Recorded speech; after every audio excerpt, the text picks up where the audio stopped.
discussing about LL1 parsing table, construction of LL1 parsing table. I was telling that to construct LL1 parsing table, we need to calculate first and follow function for the given grammar. Okay, so how to calculate first and follow, you are already familiar. Here I have considered this example to construct the parsing table. So before constructing parsing table for LL1, one point you have to understand here is, to construct LL1 parser, the given grammar should not have any left recursion. Okay, grammar should not have any left recursion, and even the grammar should not contain ambiguous grammar. Okay, so given grammar should not have any left recursion, and it should not have any ambiguous grammar. It means grammar should not be a non-deterministic. Grammar should not be a non-deterministic. Okay, so if not, the given grammar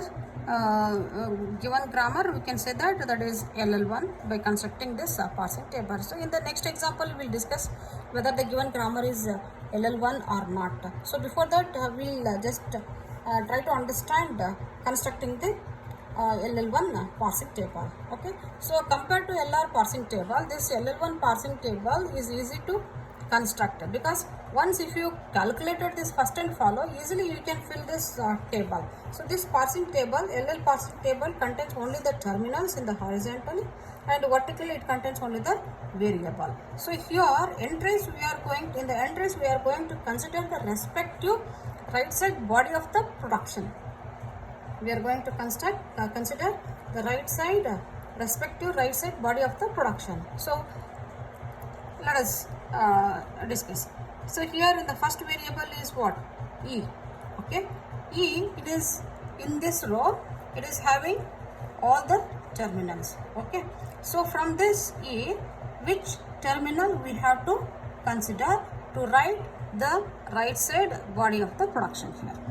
Okay, so for that we are going to see the first of that variable.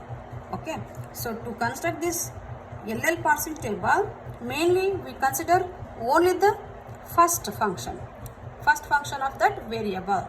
So if that grammar contains the epsilon production, then only we are going to see the follow of that variable.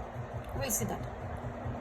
So here E, variable is E. What is the right side body of the production? Right side body of the production is T E dash. Okay, for that we have to calculate first of E. So first of E is what? First of E is ID and the open bracket. ID and open bracket, right?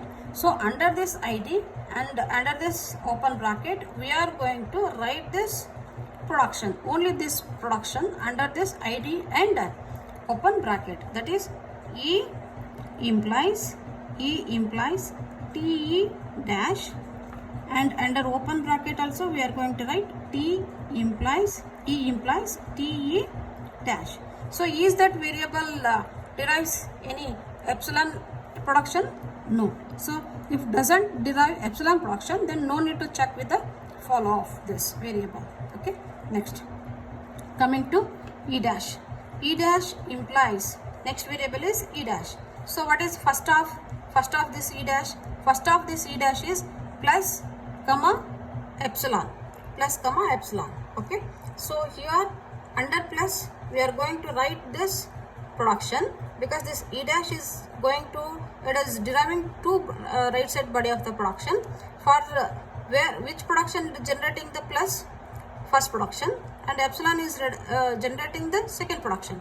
So under plus we are going to use this production for E dash under plus E dash implies plus T E dash. Okay, and second production derives epsilon. So one point you remember, LL parser should not include the epsilon as a terminal here. So you can check it here. So in horizontally, what all the terminals we have considered, we have not included the epsilon here. LL parser does not include or contains the epsilon or nullable. Okay, so now when that variable is deriving epsilon, what we have to do? We should check the follow of that. So what is the follow of E dash here? follow of E dash here is dollar comma closing bracket. Okay, under dollar and closing bracket we are going to write the second production of this variable. What is the second production of this variable? E dash implies epsilon, where I have to write under close bracket, that is E dash implies epsilon, and under dollar also E dash implies epsilon, right? Okay, and next variable is what? T. So let us continue the same here. So T, again see the first of T. First of D is same as first of E, that is ID comma open bracket. Under that you write T implies F T dash, and under open bracket also T implies F T dash. Okay, and similarly for T dash, first of T is, first terminal is star, under star you write T dash implies star F T dash, and second terminal is epsilon. If it is epsilon is present, what you have to do? You have to check the follow of T. What is the follow of T is? Plus closing bracket and dollar. So under plus write T dash implies epsilon, and under closing bracket T dash implies epsilon, and for dollar also T dash implies epsilon. So similarly the last production F. So first of F is ID and closing bracket, and here it is what? ID, it is derived by using the first production, and closing open bracket is generated by using the second production. For ID, under ID you have to use the F implies ID, and for open bracket don't write again F implies ID. So this open bracket is generated by using the second production. So that is F implies open bracket E and close bracket. So this is how we can construct the LL parsing table. Okay. So let us consider one more example to construct the LL parsing table. Okay. I'll take one more example to understand more clearly. Let us consider the example here. S implies AA, B, B, BA, then A implies epsilon, B implies epsilon. Okay. So now to construct this parsing table, LL parsing table, construct LL1 parsing table. Okay, this is the given grammar. So first what you have to do, you have to calculate first and follow function, right? So first of S. So what is first of S is here? First of S is equal to first of A, right? First of A from the first production, and it is also having second production union first of B, right? So what is first of A? First of A is epsilon. Even first of B is also epsilon. If I substitute A by epsilon here, then the first of S will be what? A. If I replace this by epsilon, here by epsilon, both, okay, then it is going to clear. Then the first of first of S will be A, and first of S will be B from these two production. That is now the first of S equal to A union B. Then it becomes A comma B, first of S. Okay. And what is first of A? First of A is only epsilon, and first of B is only epsilon. Okay. So similarly calculate follow. Follow of S is what? Follow of S is, it is a start symbol.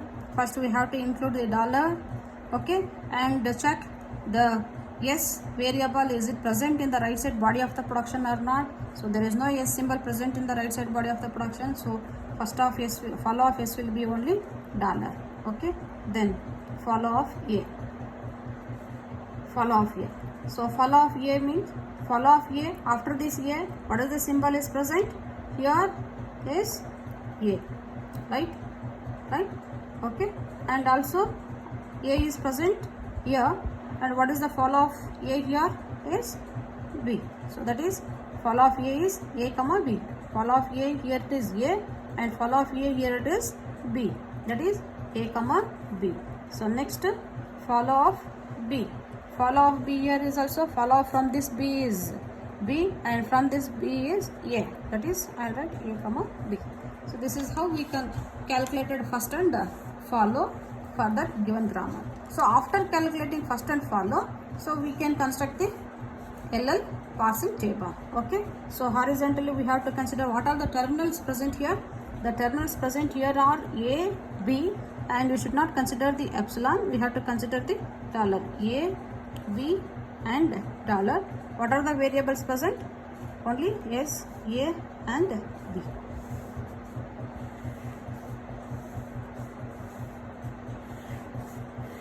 Right? Okay. So now first S. First of S is what? First of S is A comma B. So under A we have to write what is the production. A is generated by using this right side, first right side body of the production, and B is generated using the second body of the production. So under A you have to use the first right side body of the production. Under B you have to use the second right side body of the production. That is S implies AA, AB. Under column B we have to use S implies BB, BA. Okay, right? And next symbol is first of A. What is first of A?